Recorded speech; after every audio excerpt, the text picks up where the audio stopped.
What's going on, guys? Welcome back to a brand new video. Today we're going to talk about the early access download for the Season 2 Reloaded update. We also got a couple of trailers which I'll showcase, and we're going to talk about all the day one content that will be available so that way you don't miss out or forget about anything. If you find the video helpful or informative, don't forget to hit that like and subscribe button. Just a reminder, I double uploaded yesterday. The first video went over the patch notes, the new blog, everything that you need to know about that update. The second video went over all the upcoming operator bundles. We got an early look at the artwork, the tracer packs. If you want to know more about that, I'll have that also linked down in the description. Definitely check those out if you missed them. Before we get into it, a quick word from our sponsor, MessyModdingStore.com. It's a store that can get you the most exclusive operators, help you complete your mastery camo challenges, and much more. And the reason why I promote them is they do everything 100% legit without using mods or unlocked tools. And not to mention, they have some of the best reviews, so check them out. The link will be down in the description. We got a new trailer earlier today which went over all the 3 brand new maps that are going to be releasing at some point during this update. The first one being DOS House, a remastered map from Vanguard. The second one being Skid Row, which is remastered from Skid Row, and then you have Airborne, remastered from Terminal. The first thing you need to know is the layout of these maps has not been changed. If you played DOS House in the past, Terminal, or Skid Row, they should play the same exact way as they always have. It's just been updated cosmetically, meaning that it should look a little bit different. It may give you that fresh feeling that you're playing a brand new map, but overall you should be able to remember all the corners, the different angles. All that hasn't really changed at all. Depending on the platform you're on, you may be able to play these maps a little bit earlier. As of right now, Battle.net has gotten a pre-download for around 9 gigabytes, which went live around a couple of hours ago. For some reason, Battle.net has been getting these pre-downloads even earlier than PlayStation. I know PlayStation usually gets it around midnight, just a couple hours before the update goes live. I don't think Xbox and Steam get these early access downloads. I can't remember the last time that they were available, but more recently, the Battle.net started doing it with PlayStation. Anyways, it's looking like it's going to be around 9 gigabytes. It solely depends on the platform that you are on. I've seen people on Xbox have to download a 50 gigabyte update before, when everyone else had like 10 to 15. So you never know exactly what the file size is going to be. It really depends on your platform. And then if you guys want to play early access and you got that early download, I'm pretty sure the offline play works. You won't be able to actually rank up or level up or anything. You'll be able to just maybe take a look at the maps and the weapons. Those are usually added in the offline play section. I remember it worked on Modern Warfare 2. I haven't gotten a chance to test it on MW3. Let me know in the comments if it works or not. But other than this, there's also going to be the playlist update that will go live at 9 a.m. Pacific Standard Time, meaning that everything will go online at that point. If you didn't get the pre-download, you'll have to download it at that point. Anyways, let's talk about the brand new content that's going to be available on day one as soon as you finish downloading that update. The first thing is the Battle Pass is going to get an update opening up the classified sector. This is going to have the Soul Render melee weapon for you to unlock. Usually there's around 4 to 5 challenges, if I'm not mistaken, that you'll need to complete in order to get the final reward,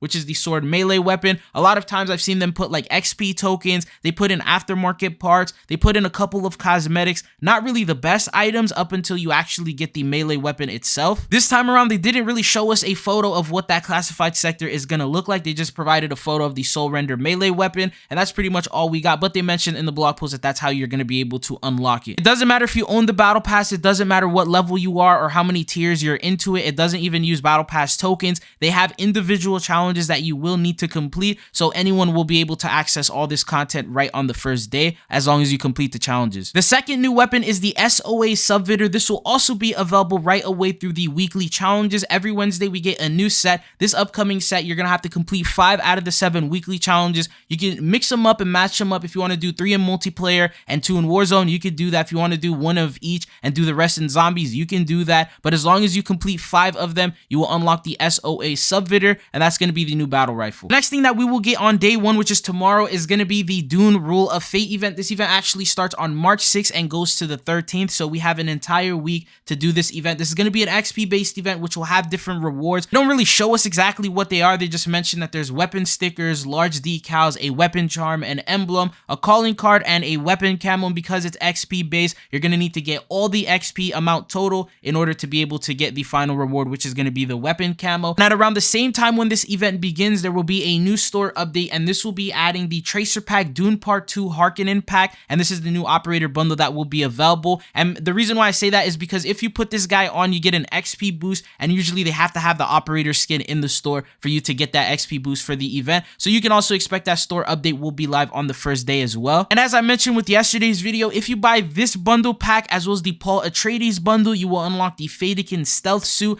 As of right now, some people were saying that they don't have Paul Atreides in the store. You can also expect that he's probably going to be added as well, so that way you'll be able to get both of them if you are interested in that stealth suit. It doesn't look like they're gonna overlap events, meaning that this will be the first and only event that will go live right now, and that's what you can expect with tomorrow's update. And then after it completes, there will be a different one to take its spot. Anyways, for Warzone, there's a bunch of new content that's also going to be arriving on day one. The first one is going to be the new Research Vessel Mobile POI. This will be a big boat that will circle around Fortune's Keep for 2 minutes and then it will stop. Also has a couple of special features, for example, a decontamination station, a UAV tower, a special buy station that has exclusive items that you won't be able to find in any other buy station. It has a vessel horn, meaning that you can honk it to try and attract other players if you feel like fighting people. There's also a helipad that has a helicopter spawn on top of it, so fast rotation. And then it also has some redacted items, which pretty much means secret Easter eggs, secret areas of loot that you'll be able to uncover. The other content available on the first day is going to be the Bunker Buster, which is a kill streak that drops down through multiple layers, so anyone camping in a building is not safe. It also lets out gas, so it will force players and campers out. For those of you guys who like to camp in buildings, this kill streak is definitely going to be your enemy. And then you have the portable decontamination station. You use this while you are in the gas and it gives you a little safe bubble that you can stay in without taking any damage. If you use it by a buy station, you can reactivate that buy station. You can also use it in water. And these are the new features that are all going to be available on Warzone during day one. Multiplayer doesn't have as much. You get the new DOS House remastered map, and that's pretty much it. There's also the bounty mode that may be available the first day or it may be available the week after.